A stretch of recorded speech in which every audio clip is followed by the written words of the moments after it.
With great power comes great responsibility.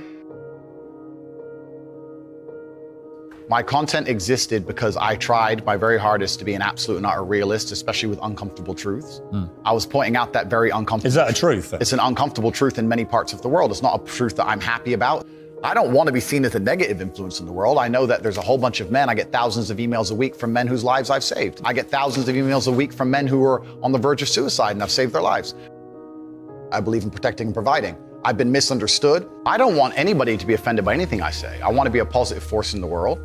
I don't want anybody to hear what I say and make them feel bad about themselves.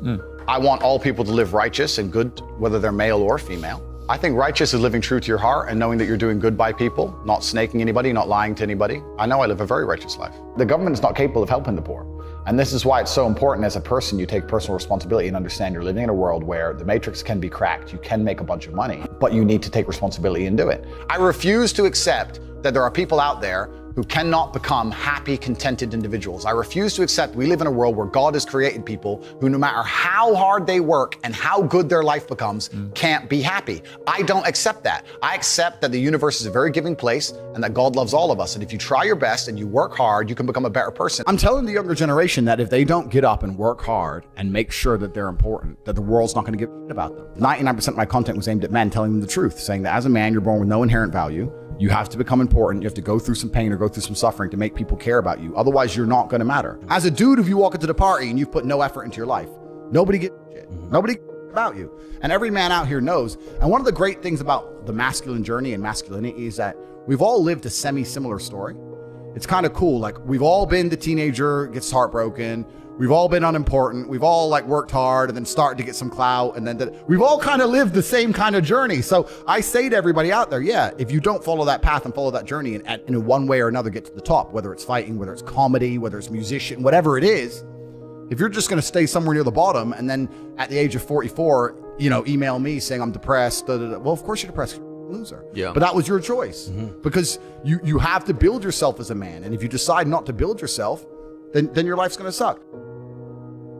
My main message is to resist the slave mind, to understand that every single thing you're being told has an agenda behind it or you wouldn't be told it otherwise, to examine every strongly held belief you have and try and identify where it comes from and why you have it.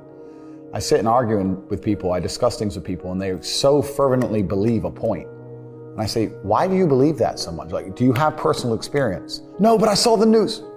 The news told you X, and now you are desperate. You will sit here for hours arguing that point.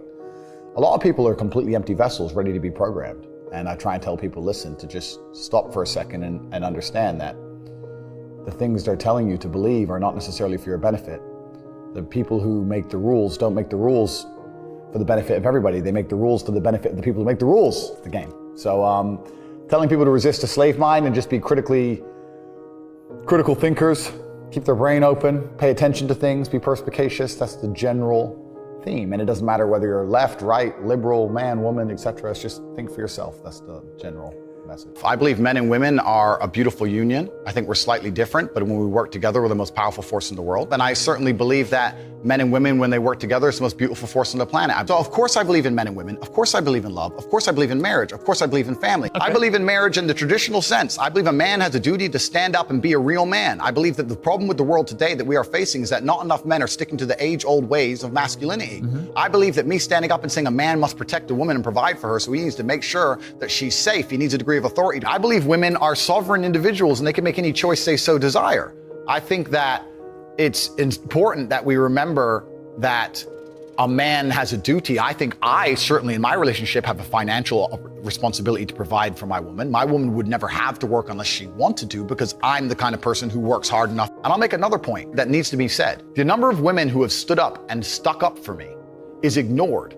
Thousands of women are making videos saying, I've met Andrew Tate, he's such a nice guy. I wish I had a man like Andrew Tate who felt responsible to protect and provide for me. You know what? I do belong to my husband. That's why I married him and I love him. We ignore the thousands of women who stood up and stood by me and said everything I said is true. This is that there's a large contingent of men who still want to make money, go to the gym, be strong, drive a fast car, be traditionally masculine, and don't want to be shamed for that. And I believe that feeling depressed is real.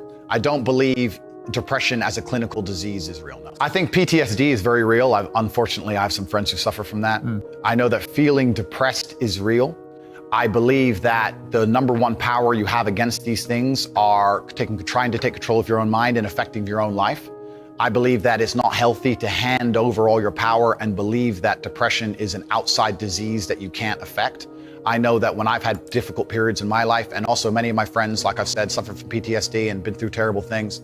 I've lived a very difficult life, and I know people who have, that the things that made them feel better is when they woke up and said, you know what, I'm not gonna allow this to damage me anymore. I'm gonna take responsibility. I'm gonna get up and I'm gonna fight this as hard as I can.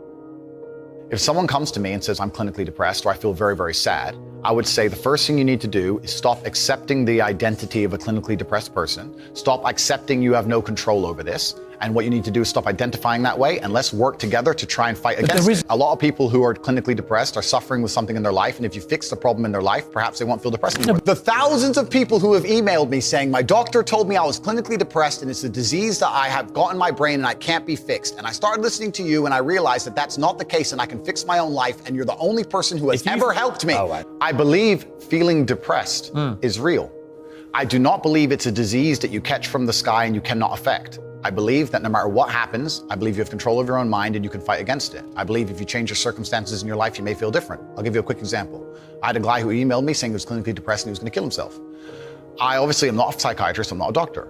I told him, because I replied to my emails. I said, have you been to a psychiatrist? He said, yes, I'm clinically depressed. I've been on these pills, this amount of time. I'm on antidepressants, it doesn't work. I said, I don't know what to say to you besides this. And he said he lost his girlfriend, that's why I became clinically depressed. I said, listen, go to the gym, get a six-pack first. Once you've got a six-pack, email me again. If you still feel like killing yourself, I don't know what else to say to you. But I'd say, strong body is a strong mind, go train.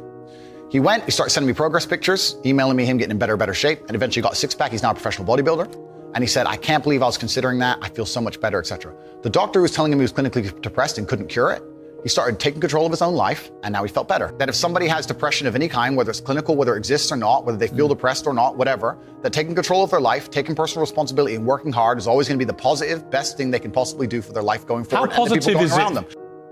Of course, money can't buy happiness, I agree. But money is the third most important thing in the world. First is your health, because you have nothing if you're going to die. Second is your relationships, because you need love and family, that matters the most. But money can buy everything else. So money's the third most important thing. The average people come to me and say, what do I do? I'm just the average guy. And my only answer is stop being the average guy. It's my only answer. You can't just be the average guy anymore. The idea from the 1950s that you can just be the normal, average, law-abiding, hard-working citizen and you'll have a good life is gone. Any man out here who goes, I'm just going to work hard, do my bit, and obey the laws, and I'll have a good life. No, you won't. No, you will not. Just doing your job is never going to make you rich, because you're just going to be taxed into infinity and you're going to stay broke. So just obeying laws and doing your job now has set you up to be a peon and a slave for eternity. You have to get yourself in a position where you're making enough money. You don't know what to talk about, then you don't understand money. So go learn how money works. Go learn how a bank works. Go sit on YouTube for free. You don't just pay 50 grand in 4 years like a university. Go sit on YouTube and understand money, banking, or the real estate market, any of it. Understand the last housing price crash, why it happened. Understand mortgage rates and how that's affected by interest rates.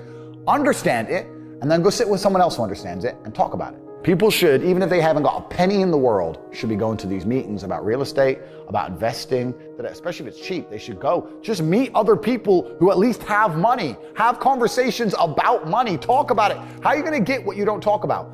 And yes, the cycle of precipitation, right? So a cloud comes, it rains, it falls down to the ground, it goes under the ground, whatever, goes into a stream, it moves into the stream, goes to the ocean, evaporates again up into a cloud, floats somewhere else, falls down again. It's always moving. That's how money is. People think that money is in these large, stagnant pools hidden in people's bank accounts. That's not really true. Money is constantly moving all the time.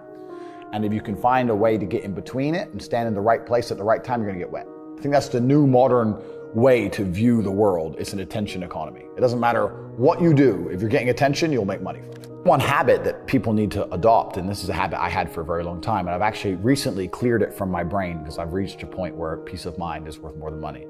But every single time money is spent, you need to identify how your money was taken from you.